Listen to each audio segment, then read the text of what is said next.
Bueno, buenas noches a todos. Entonces, el día de hoy vamos a trabajar con las estructuras de repetición.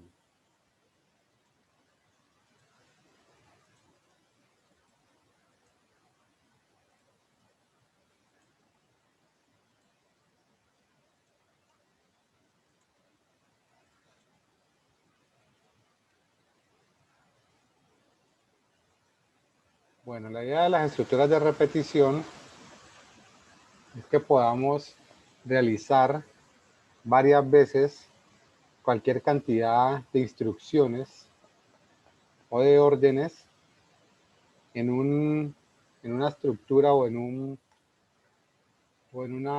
formato para que de alguna manera u otra pues podamos resolver ciertas cosas, ciertas actividades de, que pueden ser repetitivas y pues de acuerdo a una necesidad. En algunos casos este tipo de estructuras también se conocen como bucles o estructuras interactivas, ya que se repiten eh, varias veces y como les digo, de acuerdo a cada una de las necesidades para dar solución a lo que el cliente requiera. Este tipo de estructuras pues normalmente tiene alguna expresión o alguna condición que es la que me permite que la actividad, acción o proceso se repita las veces que yo lo requiera. Hay que tener cuidado cuando se está trabajando con esta condición, porque si yo defino mal la condición y no tiene una lógica, pues entonces se puede quedar en un ciclo infinito. Y eso muchas veces sucede porque esa condición o esa estructura está mal construida y entonces se queda allí siempre realizando la actividad. La idea es que si yo necesito generar unos procesos muchas veces, pues lo puedo hacer teniendo la información X veces o generando pues la estructura de repetición. Por ejemplo, yo voy a registrar una información, digamos voy a registrar unos productos. Entonces yo puedo decir que voy a registrar 10 productos y pues lo hago dentro de esa estructura. De la misma manera funcionaría si yo tengo 10 veces los datos del producto y los voy pidiendo uno a uno. Ya funcionaría de forma similar. Pero una cosa es que yo tenga 10, 15 o 20 datos para cada uno de los productos en el ejemplo. Y otra cosa es que sean 100, 200 o 1000 productos. Entonces ya la cosa se pone bastante compleja. Entonces ahí ya no sería conveniente tener, digamos, nombre del producto 15 veces. Entonces nombre producto 1, nombre producto 2, nombre producto 3, hasta 15. Pero imaginen si es hasta 100, si es hasta 1000, serían demasiadas variables. Entonces yo utilizo la estructura para generar una solución de una forma más dinámica y mucho más rápida. E internamente, pues para el programador también es un ahorro en código, en cantidad de información, y pues para el cliente eso es transparente, él simplemente ve que le están pidiendo la información y pues él la va ingresando de acuerdo a lo que se le va solicitando. Entonces normalmente estas estructuras se utilizan para registrar información cuando pueden ser muchos los datos. Entonces un producto puede tener nombre, código, peso, identificador, bueno, una cantidad de datos y yo no lo voy a pedir para un solo producto, sino que yo puedo tener muchos productos. Entonces ahí la cosa pues va a ser repetitiva según la cantidad de información que yo requiera. Entonces siempre se utiliza ese tipo de estructuras cuando yo registro información y hay muchos datos. Cuando yo necesito clasificar también la información, tengo un paquete de información, por ejemplo, datos de estudiante, datos del docente que pueden tener ciertas diferencias, datos del personal administrativo, etcétera. También lo utilizo cuando hago la búsqueda de información, pues yo necesito recorrer los datos para poder identificar y encontrar la información pues que requiero. Y en algunos casos pues hay fórmulas científicas que yo necesito generar aproximaciones sucesivas donde el más mínimo dato es necesario tenerlo en cuenta y esa aproximación debe ser muy exacta. Entonces eso se puede dar pues para ciertas cosas muy científicas a nivel de biología, química, física. Entonces ese tipo de cosas pues hay que manejarlas y poder generar los resultados con esas repeticiones. Dentro de las estructuras de repetición tenemos la estructura para-haga. Esta estructura normalmente se utiliza cuando yo conozco o identifico la cantidad de veces que voy a repetir esos procesos. Entonces, internamente yo ya sé que voy a hacer el proceso un número fijo de veces y de esta manera entonces yo puedo trabajar con esta estructura y decir que voy a repetir los procesos una cantidad determinada o fija de veces y con ello pues ya puedo dar inicio o dar finalización a esa estructura.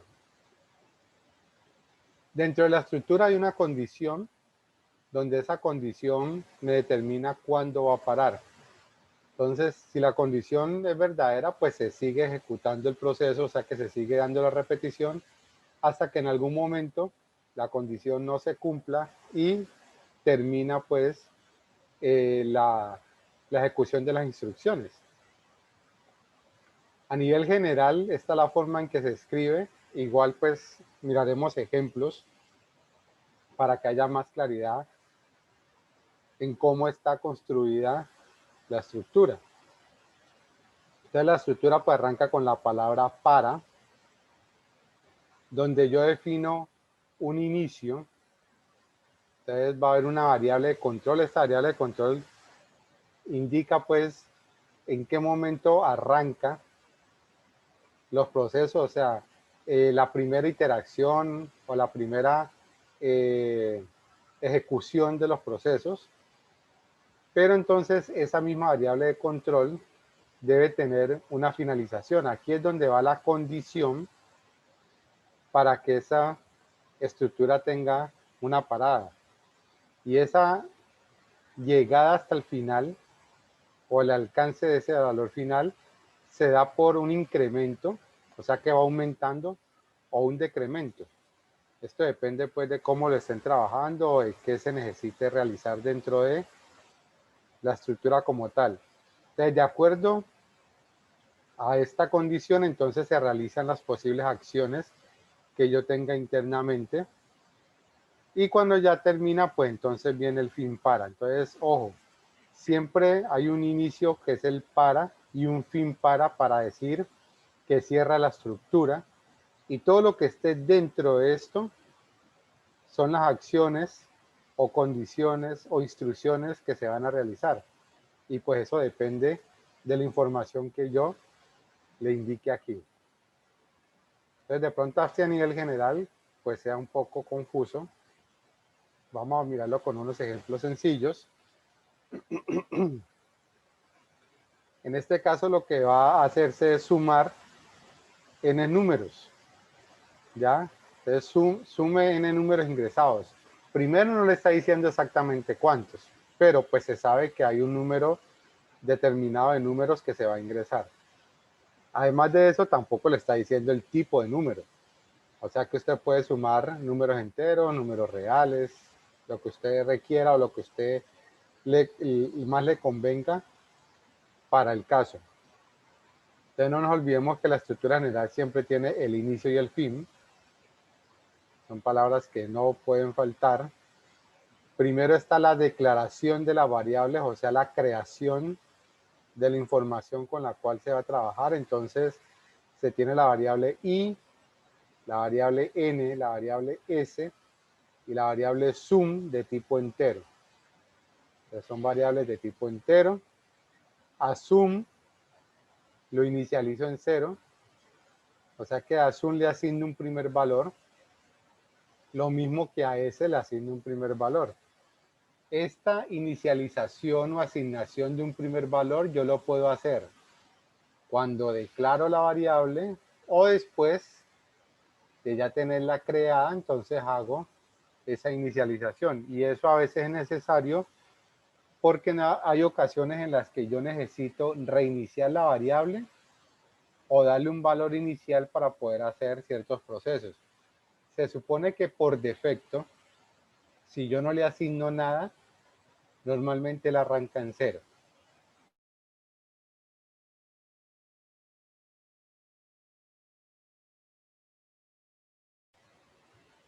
Bueno, como les decía, pues se supone, ¿no? Entonces ahí hay que tener a veces cuidado o atención porque no siempre va a tomar ese valor inicial. Entonces hay que trabajar con esa información. Cuénteme, Eliam.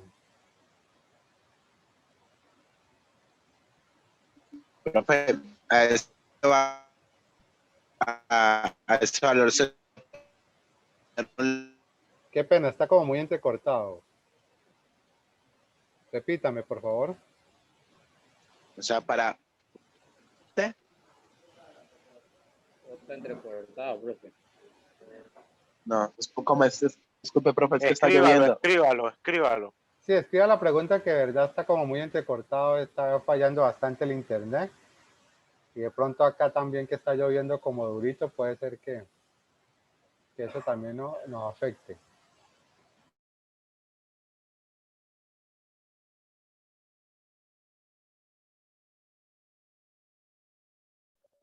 Profe, qué pena, puede iniciar nuevamente explicando ese ejercicio.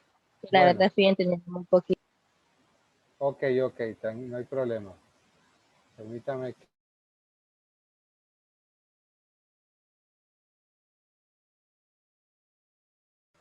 No sé si me está mandando el mensaje o no, pero no me está mostrando todavía.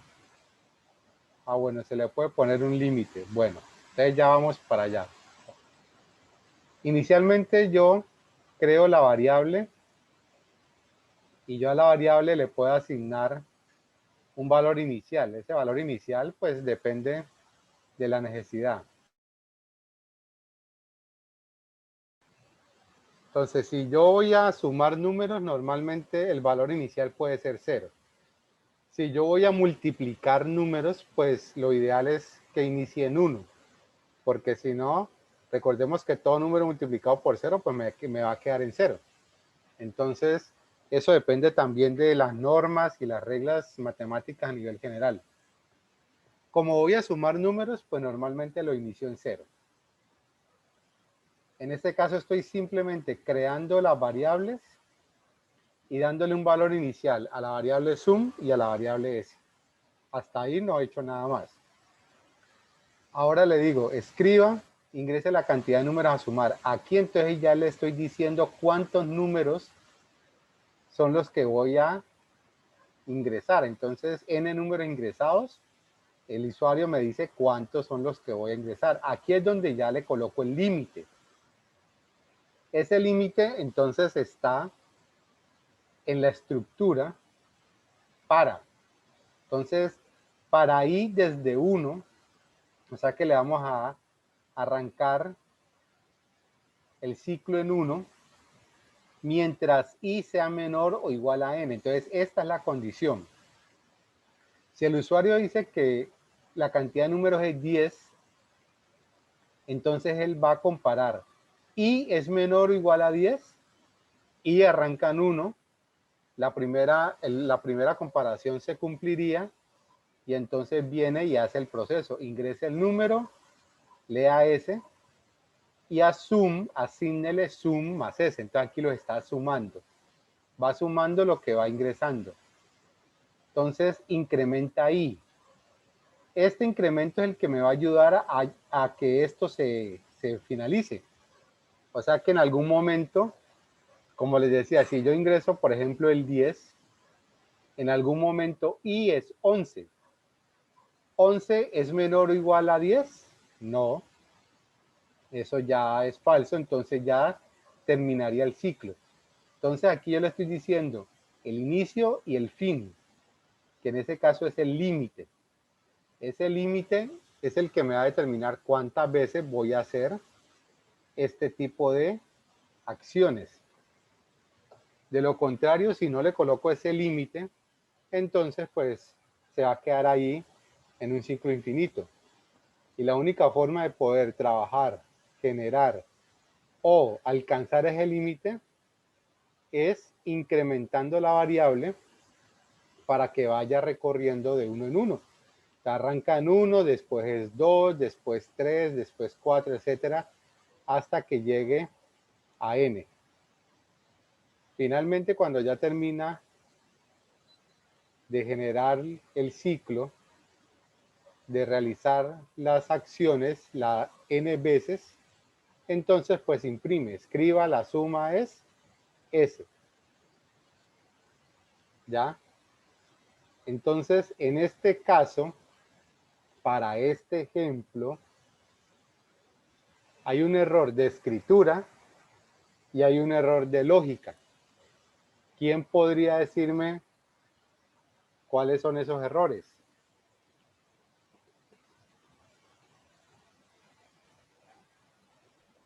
Profe, ahí en Ajá. escribe, tiene que ir entre... Entre comilla doble. Sí, señor. Muy bien, este es el error de escritura, muy bien. Este es el error de escritura, aquí va comilla doble, para que esto sea el mensaje suma igual a. Entonces, ¿te acuerdan que va en comilla doble y lo que está entre comilla doble es lo que me va a mostrar? Muy bien. ¿Y cuál es el error de lógica?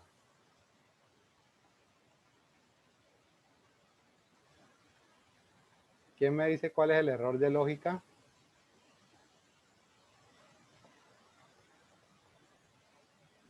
Que la suma de S, que la suma de S, Correcto, o sea, cuando yo no, quiero escribir el resultado y lo que escribo es ese así. no es la suma es sum. Aquí es donde yo estoy guardando la información de lo que voy ingresando y voy sumando. Entonces aquí no debería ser ese, aquí debería ser sum. Ese es el resultado que realmente se debe colocar. Entonces, en ese caso el error es de lógica. O les digo, si yo coloco la comilla doble aquí, ya está bien escrito, y cuando le digo suma igual a S, pues él me imprime S. ¿Cuál es el valor de S? El último que haya ingresado el usuario, pero no me está imprimiendo la suma realmente. Entonces ahí el error es de lógica, ¿ya? Entonces, pilas con eso. Ustedes deben poder entender y comprender las estructuras y qué se está haciendo en ellas. Entonces, si usted encuentra la información, como les digo, usted en internet puede encontrar ejemplos, puede encontrar muchas cosas, pero a veces no sé si es descuido o también lo hacen pues de forma adrede, entonces colocan errores. Y si la gente no entiende lo que está haciendo, lo que está viendo, lo que está funcionando o no, simplemente copia y pega. Y cuando va a ejecutar el programa o a generar la solución, pues no le funciona. ¿Ya? Como tal no va a funcionar. Entonces ahí hay que tener cuidado con eso. ¿Ok? Profe, entonces los números no se resultan. Ojo, aquí él está haciendo el proceso. Él va de 1 hasta n, él lee un número que ingresa al usuario, aquí son números al azar, por decirlo así, y él lo suma. Aquí lo está sumando, o sea que él hace el proceso, él lo hace, pero cuando lo va a imprimir, cuando va a mostrar el resultado, muestra lo que no es, ¿ya? Entonces el proceso sí lo hace, él sí lo hace aquí, él sí genera las acciones correspondientes, pero la salida es la que está errada, ¿ya? Entonces, esto tiene entrada, aquí pues sería otra entrada, porque está ingresando un dato, proceso, que es la suma de los datos que va ingresando, y la salida. El problema es que el error está en la salida, ¿ya? Pero sí se está haciendo las acciones. ¿Ok?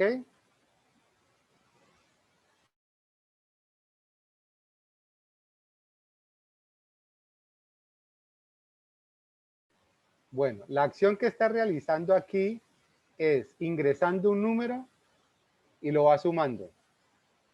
Entonces ingresa cualquier número, el 8, entonces lo suma. Después ingresa otro número, el 5, entonces lo suma. Después ingresa otro número, el 2, entonces lo suma. Simplemente va ingresando números al azar. Sea cual sea el dato que quiera colocar el usuario y lo va sumando. Esa es la acción que está haciendo aquí. Ingresa, suma, ingresa, suma. Cuando ya termina, cuando ya llega al límite, entonces se supone que aquí debe imprimir cuál es la suma de esos números. El problema aquí es que la salida está errada y entonces no me va a imprimir la suma, sino que me va a imprimir es el último dato que tenga S, ¿ya? Entonces, ese es un error de lógica. Entonces hay que tener cuidado, los errores de lógica no los va a detectar el sistema. Simplemente dice, todo está bien escrito y cuando usted ejecuta, cuando usted ya realiza la actividad, el proceso y demás, usted ve que el resultado no es el que usted requería o el que usted esperaba o el que se debería dar. Ahí es donde usted se da cuenta pues que existe algún problema en algún punto, que puede ser en la entrada, puede ser en el proceso o puede ser en la salida. Entonces ahí es donde le toca analizar en qué punto se pudo haber cometido el error y es un error de lógica. Vamos a ver otro ejemplo. Entonces miren, este simplemente va a imprimir los números del 1 al 100. Es todo lo que está haciendo este ejemplo. Entonces, cuando yo imprimo o yo tengo números consecutivos, 1, 2, 3, 4, etcétera, eso es un contador porque va de 1 en 1. ¿Ya? Entonces, en este caso, él va contando y simplemente me mostraría los números del 1 al 100. En este caso, como yo voy metiendo o acumulando o sumando números al azar, entonces meto el 5, meto el 3, meto el 1, los números que yo quiero y los voy sumando. Entonces, en este caso, esto es un acumulador. Entonces, ahí hay que también distinguir porque a veces yo necesito acumuladores y a veces necesito contadores. Entonces, aquí en este caso, simplemente él va contando de 1 a 100 y lo va imprimiendo. Es todo lo que hace en este caso. ¿Alguna pregunta hasta allí?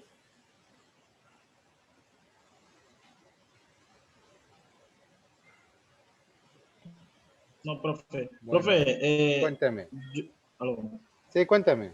Profe, yo sugiero porque de pronto, o sea, hay cositas que de pronto uno sí entiende, pues porque ya uno maneja un poquito lo de la lógica y lo de las matemáticas, ¿cierto?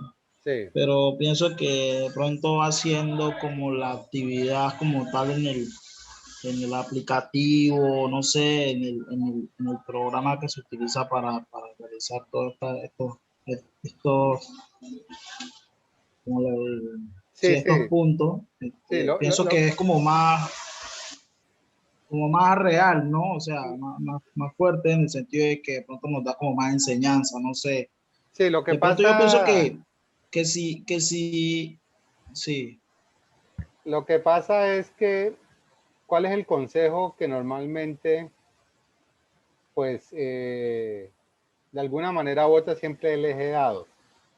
Resulta que es que esta primera parte puede ser más difícil porque lo que van a hacer ustedes es a utilizar su lógica, a utilizar su mente, su cerebro, y no hay una máquina que los apoye, ¿ya? Entonces se puede tornar un poco más difícil, por decirlo de alguna manera.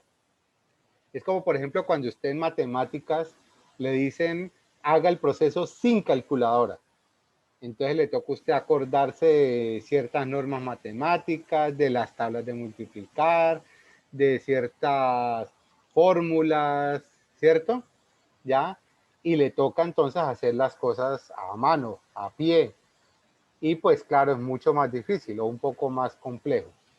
Entonces aquí inicialmente no hay una herramienta o no recomiendo una herramienta porque es que yo necesito que ustedes afiancen esa lógica que no, todavía no, o sea, es que no es necesario, ni me parece que sea tan bien visto que ustedes se casen de entrada con una herramienta, ¿no? Ustedes tienen mucha capacidad y facilidad de generar soluciones con su lógica, con su ingenio.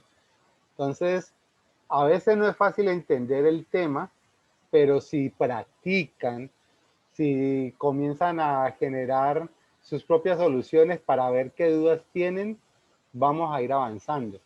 Entonces yo sé que de pronto, que es programación y ya dónde está la herramienta. Sí, pero es que si yo cojo, puedo encontrar manuales, videos, una cantidad de cosas de lenguajes de programación, de C, de Java, de Python, de Delphi, de lo que me dé la gana. Pero resulta que uno se pone a ver y muchos de los lenguajes manejan las mismas estructuras, manejan la misma lógica y pues tienen sus características y demás. Si yo puedo generar una solución a partir de un pseudocódigo, de un diseño, ya, con un buen análisis, el lenguaje de programación es lo de menos. Pero si ustedes de una se sientan a trabajar en la máquina, vamos a tener inconvenientes más adelante, porque es que la solución no lo da la máquina siempre. Por eso esa mala, ¿cómo decirlo? Pues como esa mala información cuando dicen, es que eso es error del programa, eso es error del computador. No. ¿Quién programa el computador? ¿Quién hace el programa? Una persona. Entonces eso es un error humano donde en algún momento se equivocó en el análisis o en el diseño y pues claro, el programa va a fallar. ¿Ya? Entonces por eso yo lo que necesito es que ustedes inicialmente utilicen el computador más potente que podemos conocer, que es su cerebro. Y no es fácil, pero entonces necesito que practiquen. Pues les digo, es como la matemática. Ustedes tienen que poner a hacer ejercicios. Hay profesores que yo he escuchado, no sé, que les ponen cada 8 días 50, 100 ejercicios. Y el día del parcial aparece 1, 2 o 3 de los talleres que dejó. Y no califica los talleres ni los ejercicios, simplemente califica el parcial. Si usted practicó, resolvió. Si no practicó, pues como tal, no pudo hacer mucho. Entonces, esa es la idea. Entonces, pues también la otra sería pues los ejemplos. Entonces, continuemos y ahorita miramos a ver si con los ejemplos vamos resolviendo algunas de las dudas que han quedando. Pero entonces, miren, esto es un ejemplo muy básico. Simplemente es la suma de unos números. Acá simplemente es imprimir los números del 1 al 100. Es todo lo que está haciendo. La otra estructura, esta es la estructura para haga. La otra estructura es mientras haga. Y en este caso, solo hay una condición. Y esta condición es la que me determina si estas acciones se repiten o no. Si la condición es falsa de una, pues esto no se hace. y viene ahí, sale la estructura. Si la condición es verdadera, realiza las acciones y dentro de las acciones yo puedo convertir la condición en verdadera o en falsa para continuar haciendo la repetición de estas sentencias. Entonces depende de esa condición para realizar o no esas actividades. Entonces miremos el ejemplo de lo que ya habíamos visto anteriormente. Entonces miren, vamos nuevamente a imprimir números del 1 al 100. Entonces tengo una variable contador. A contador lo inicializo o le doy un número inicial de 1. Entonces, ¿qué pasa con la condición? ¿Contador es menor o igual a 100? Sí, porque arranca en 1. Entonces le digo imprima contador. Ahora a contador le sumo 1, o sea que lo incremento, ya vale 2. 2 es menor o igual a 100, claro, y entonces imprimo el 2. Después vale 3 y así 4, 5, 6, 7, etcétera. Cuando vale 100, imprimo 100. Ahora contador le incremento en 1, entonces vale 101. 101 es menor o igual a 100, no. Entonces esto ya es falso. Y terminaría simplemente ya la estructura y pues acá ya termina el programa. Entonces esta es una forma de hacerlo. Dígame. Cuénteme. Es cierto que ahí en escriba cuando voy a imprimir siempre ya las comillas, ¿no? En este cuando... caso, ojo, en este caso estoy imprimiendo la variable. Aquí estoy imprimiendo el valor que tengo. Entonces no. Aquí no llevaría comilla. Porque voy a imprimir es el valor que traiga la variable. Entonces imprimo los números. En este caso, pues imprimo los números del 1 al 100. Los contadores normalmente suman de 1 en 1. Normalmente eso es lo que hace un contador. Va de 1 en 1. Pero yo, como les decía ahorita, puedo tener un acumulador. El acumulador puede ser la suma de números o la multiplicación de números. ¿Ya? El contador como tal simplemente va incrementando en un número fijo. En este caso de 1 en 1. También podría yo contar de 2 en 2, por ejemplo. 2, 4, 6, 8, 10. Pero es una secuencia. ¿Ya? El acumulador, yo voy a tener cualquier número al azar. Entonces los puedo ir sumando o los puedo ir multiplicando. ¿Ya? O pues haciendo otro proceso de acuerdo pues a la necesidad que yo requiera. En algunos casos puede ser, por ejemplo, ciertas series matemáticas donde utilizo acumuladores o contadores pues para generar ciertas soluciones y poder ir mostrando la información que requiera pues de acuerdo al enunciado o a la necesidad que tenga el cliente. Entonces miren este otro ejemplo. Entonces tengo la variable suma y la variable contador. Contador arranca en 1, suma arranca en 0. Y aquí yo le estoy diciendo cuántos son los números que voy a tener en cuenta. Solamente hasta el 5. Y entonces voy a sumar simplemente del 1 al 5. Entonces lo que está sumando es 1 más 2 más 3 más 4 más 5. Simplemente está acumulando esa información. Y pues con la variable contador. Cuénteme.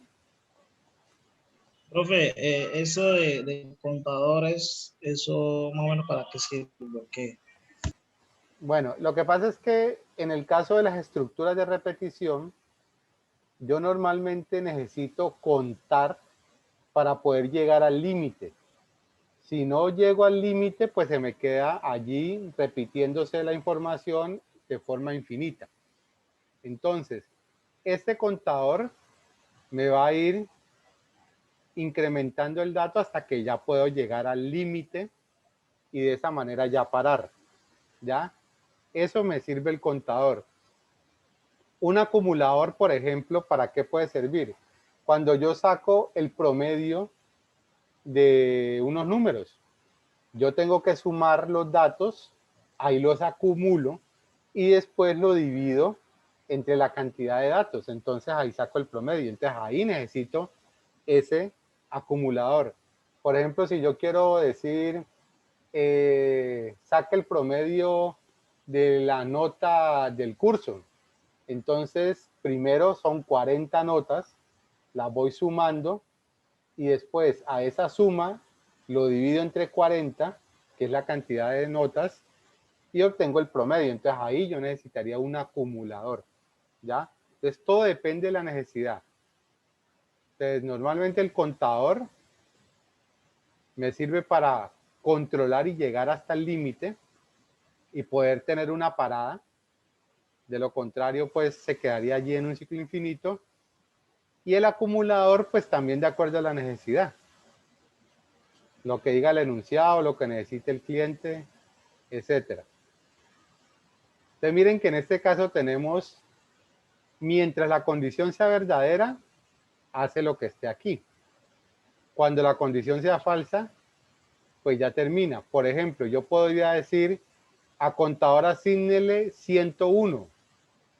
¿Contador es menor o igual a 100? No. Entonces de una vez se sale, no hace el proceso. Y pues eso depende pues de la condición. Pero también tengo una estructura donde yo hago primero el proceso y después miro la condición. Entonces, ¿qué hace esa estructura? Él dice haga, hace las acciones y al final mira si la condición es verdadera para repetir las acciones o simplemente para salir de la estructura. Entonces ahí hay que tener en cuenta las dos posibilidades. En el caso del mientras haga, la condición puede ser falsa desde el principio y no hace nada. En el caso del haga mientras, no importa si la condición es falsa, esto por lo menos se realiza una vez y al final es que yo miro si la condición se cumple o no. Entonces vamos a ver los ejemplos con la otra estructura. Entonces simplemente él viene, incrementa contador y va escribiendo pues los datos. Entonces mire que contador arranca en 0, pero aquí se vuelve 1 porque lo incrementa y entonces va imprimiendo, escriba el número actual, entonces va imprimiendo 1, 2, 3, 4 igual hasta el 100. Y aquí pues simplemente también va sumando los números del 1 al 5 y pues simplemente muestra la suma de 1 más 2 más 3 más 4 más 5. Y aquí pues tenemos una combinación de la estructura para con la estructura sí, con una estructura de decisión simple. ¿Qué está haciendo en este caso? Va a haber un contador que arranca en 1 hasta que contador sea menor o igual a 10, mientras contador sea menor o igual a 10, se incrementa a 1. Entonces, ingrese un número. Entonces, lea número. Si el número es mayor a 0, entonces aquí voy contando cuántos positivos ingresé. Mire que simplemente estoy contando de los 10 números que voy a ingresar, cuántos son positivos o cuántos son mayores a 0. Entonces, voy ingresando y voy contando, voy ingresando y voy contando. Al final, ¿qué le dice? Has introducido, aquí le imprime cuántos positivos introdujo, números mayores de 0. Entonces, por ejemplo, si introdujo 4, entonces has introducido 4 números mayores de 0. Aquí simplemente está contando cuántos son mayores de 0. De acuerdo pues a la condición. Entonces miren que siendo un ejemplo sencillo, pues ya tiene la estructura para y ya tiene una estructura sí. Ahora vamos a ver uno más complejo.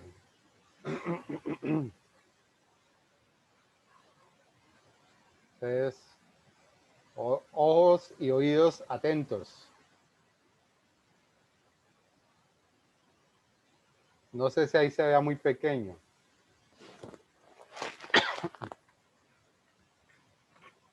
Sí, profe, es muy pequeño. Bueno, entonces voy a ampliarlo. Profe, qué pena. Al terminar la clase, ¿usted puede mandar ese archivo al grupo? Claro, claro, yo le envío, igual yo lo había enviado temprano al grupo de WhatsApp, lo había enviado. Pero yo Sí, vuelvo y le envío, no hay bueno. ningún problema. Igual, profe, como usted sabe que hay tanta gente que escribe, uno no se da cuenta, entonces Sí, me parece que lo puede enviar. ok, no hay problema. Por si acaso en el Avast también Muchas está. gracias, profe. Sí, en la plataforma Avast también está, sí señor. Correcto. Entonces miren, este ejemplo lo que va a hacer es sumar los números pares y decirme cuántos pares hay, sumar los números impares y decirme cuántos impares hay, o sumar los números primos. Entonces miren que aquí estoy combinando el haga mientras, es haga, y por acá abajo está el mientras. Estoy combinando el según sea, caso 1, caso 2, caso 3. Estoy combinando un para, estoy combinando un sí, fin sí. Entonces mire qué es lo que hace en este caso el ejemplo o la solución. El usuario debe escoger si quiere sumar y contar pares, sumar y contar impares, o sumar y contar primo. Entonces, esto es un menú. Entonces ahí le está diciendo al usuario suma de números, tipos de números que se sumarán. Entonces, opción 1, opción 2, opción 3, escoja su opción. Entonces, esto es un menú. Entonces, lea opción 1, que es la que tenemos acá declarada. Según sea la opción 1, haga. Entonces, caso 1. ¿Qué es el caso 1? Los pares. Entonces, cantidad de números a evaluar. Lea cantidad. Entonces, para x desde 1, mientras x sea menor o igual a cantidad. O sea que él va desde 1 hasta la cantidad que haya dicho el usuario. Y pues va incrementando en 1 para poder llegar hasta el límite. Entonces, ¿qué le dice? Escriba, ingrese un número, lea número. Entonces, ojo, si esta condición que dice, si el número dividido 2, el residuo es 0. Todo número dividido por 2, donde su residuo es 0, pues es un número par.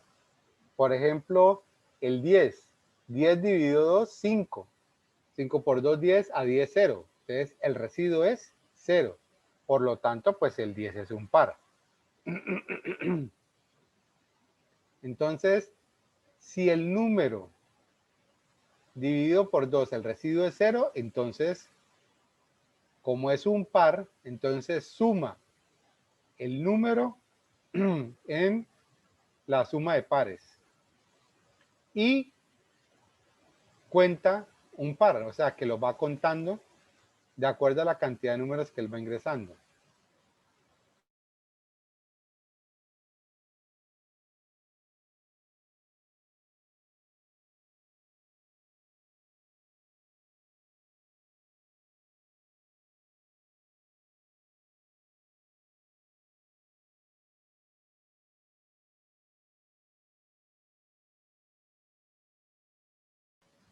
Bueno, entonces, si él le dice que va a evaluar 20 números, entonces va de 1 a 20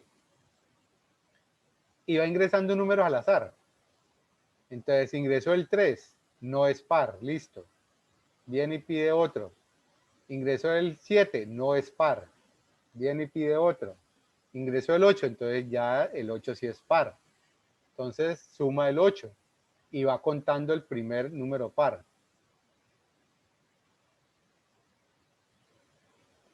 Ingresó el 25, no es par. Ingresó el 30, es par. Entonces 30 lo suma al 8 que tenía y ya va contando el segundo par y así hasta que completa la cantidad de números que le dijo que iba a ingresar.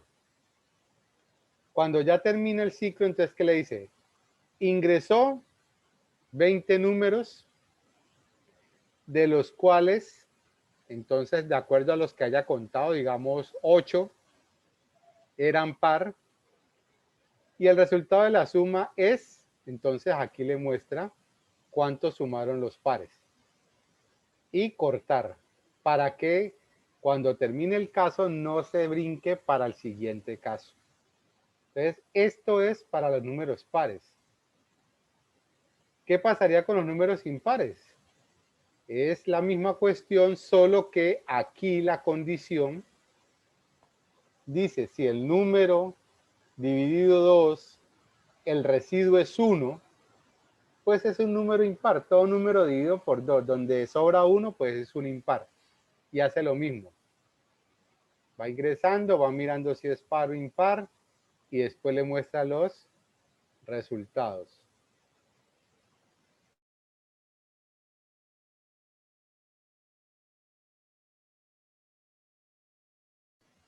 Bueno, entonces, el de los primos, pues sí es un poquito más complejo.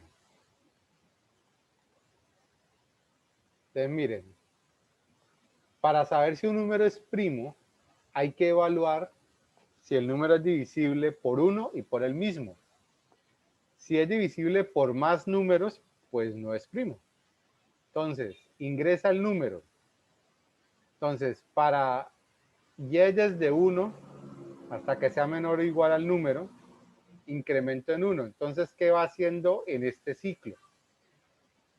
Si el número dividido y, el residuo es 0, entonces porque es divisible. Entonces vamos a poner un ejemplo.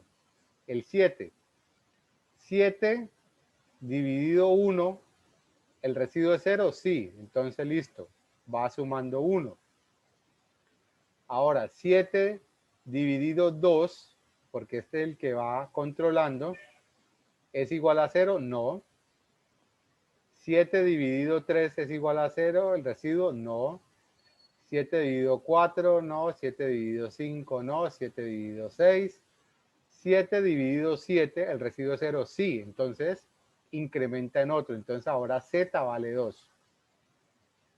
Listo, termina la estructura para y le pregunta, z es igual a 2, o sea que es divisible por 1 y por el mismo. O sea que sí. O sea que sí es primo. Entonces, si es primo, lo suma y cuenta un número primo. Y vuelve con el siguiente número. Por ejemplo, el 9. Lo mismo.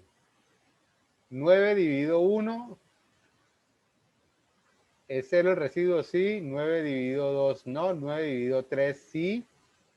9 dividido 4, 9 dividido 5, 9 dividido 6, 9 dividido 7, 8, 9 dividido 9, sí. Entonces aquí z vale 3, porque es divisible por 1, por 3 y por 9. ¿Z es igual a 2? No. O sea que el 9, pues no es primo. Entonces no se contaría en ese caso.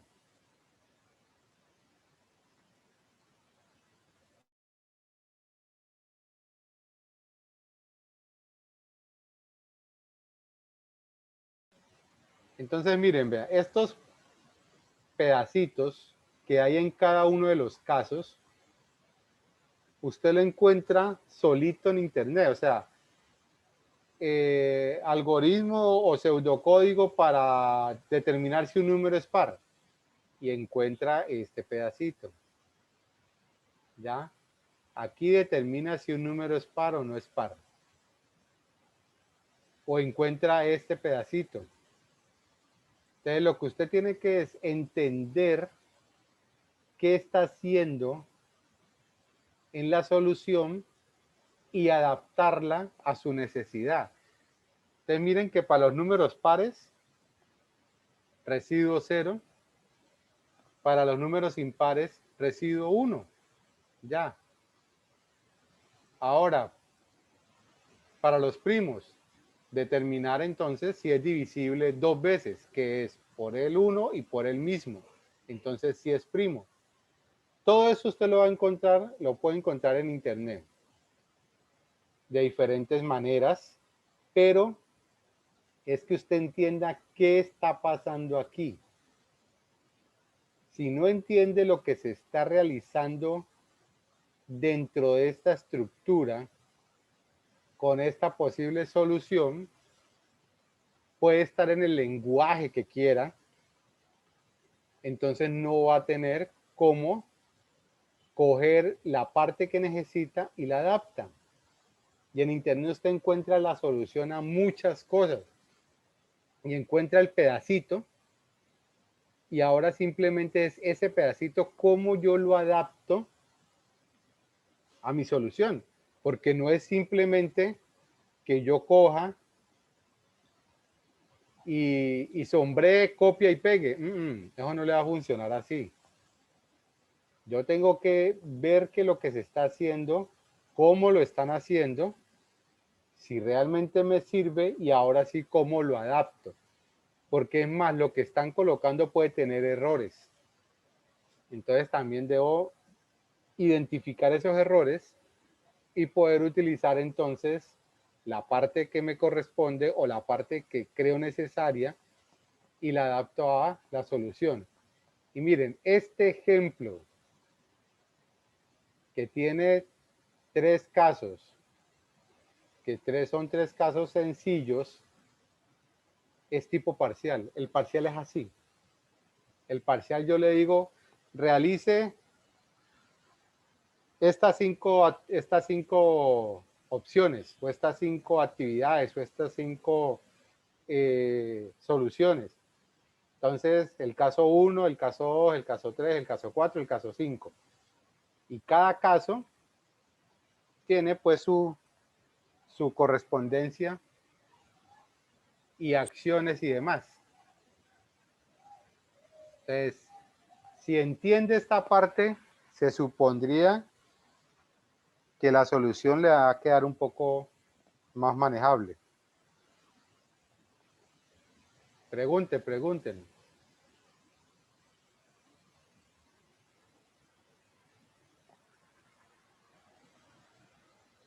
¿No hay preguntas? Profe, Cuénteme. ¿cómo se llama este tema? Esto es estructuras de repetición, donde está el para haga, el mientras haga y el haga mientras. Son las 3 estructuras. Vamos a ver otro ejemplo. Miren, en este caso, yo le estoy diciendo al usuario con unas características si puede o no puede votar.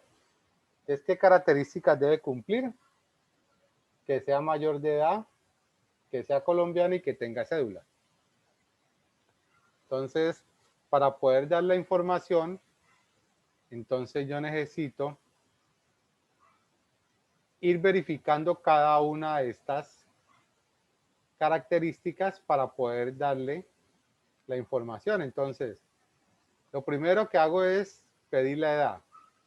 ¿Edad es mayor o igual a 18? Si es así, pues continúo.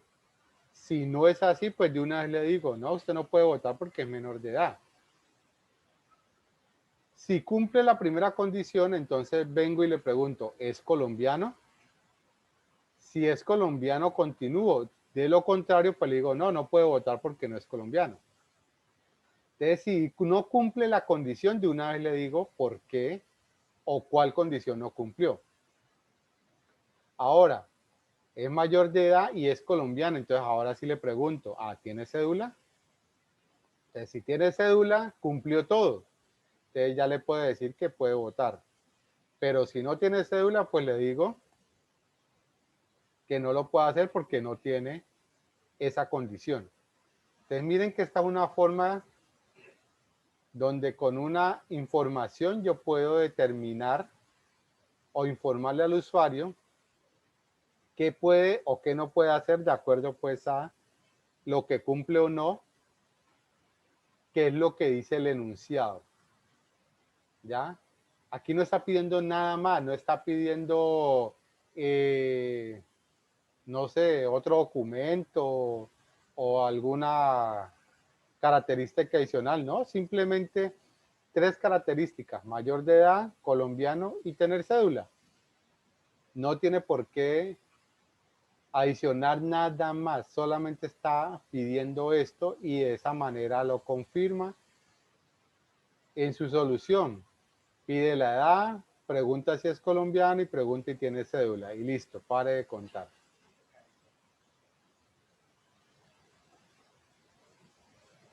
Y este otro ejemplo pues simplemente es operaciones básicas con 2 números. Entonces está la suma, la resta, la multiplicación y la división. Y entonces él escoja una opción. Entonces, de acuerdo a la opción, entonces el caso 1 pues es la suma. Entonces pide los datos, suma los datos ingresados y pues le dice la suma es suma, lo mismo para la resta y lo mismo para la multiplicación. La única que tiene restricción es la división. ¿Qué restricción tiene la división? La división, usted no puede dividir por 0. Entonces, ingresa los datos. Si B es diferente de 0, eso es lo que le está diciendo aquí. Si B es diferente de 0, sí puedo hacer la división. Entonces, a la división asígnele A sobre B. Si B es igual a 0, entonces le genera un mensaje diciendo división por 0, error. ¿Ya? Entonces miren que es la única restricción que tiene en sí la operación. Y pues miren que yo puedo tener el ejemplo con estas guías indicando dónde abre y dónde cierra. Sí, fin sí, si no, fin si no. ¿Ya? Entonces todo esto hace parte del sí. Y aquí también todo esto hace parte de este sí. Pero también puedo colocarlo sin las guías, pero de forma ordenada. Entonces miren, si lo hago así ordenadito, ya,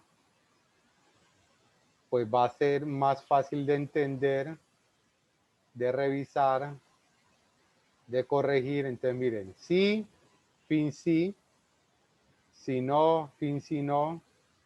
Entonces, si no lo hacen así bien ordenado, va a quedar muy difícil poder revisar o mirar qué es lo que ustedes intentaban hacer. Y pues por ende pues van a haber más complicaciones. ¿Preguntas?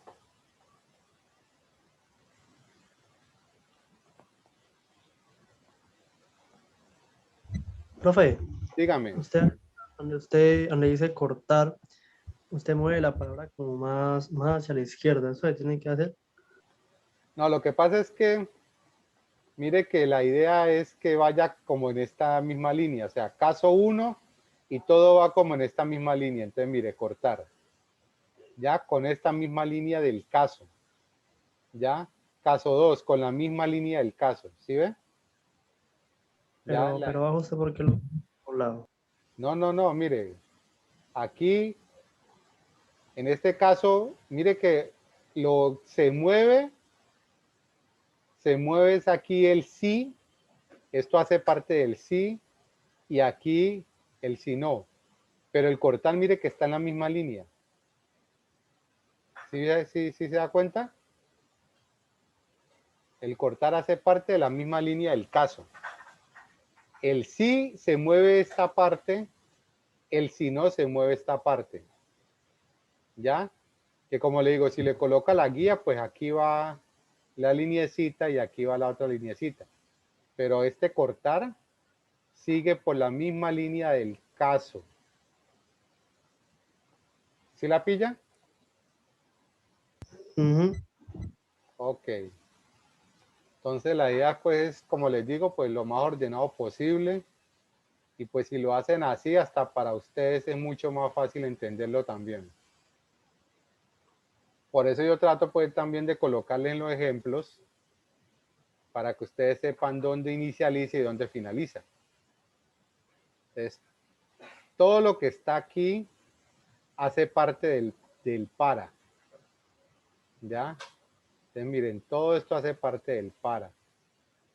Porque aquí arranca el para y finaliza el para. Lo mismo acá. Entonces miren que arranca el para aquí, fin para. Entonces todo esto está dentro del para. Entonces esto es lo que se va a repetir, lo que se va a generar varias veces de acuerdo pues a la estructura. Y pues ya en el caso de las más grandes, pues según sea, todo caso 1, caso 2, caso 3, por defecto, hacen parte de la estructura del según sea. ¿Listo? Entonces, pues yo trato de colocarlo de esta manera, con la guía, con colores, para que ustedes sepan dónde arranca y dónde finaliza. En el caso del lenguaje C, con la que vamos a trabajar, que es DEP C++, él a veces coloca esto automáticamente. Y automáticamente él corre también a veces las líneas de código, entonces lo va colocando así ordenadito. ¿Ya? Pero eso lo hace ahora el editor de C, anteriormente no lo hacía. Entonces, si usted mismo no se acostumbraba a colocar este espaciecito, pues eso le quedaba todo ahí en un solo chorizo. Y se veía feo, difícil de entender, y bueno, y enredado y demás. ¿Ok? ¿Preguntas?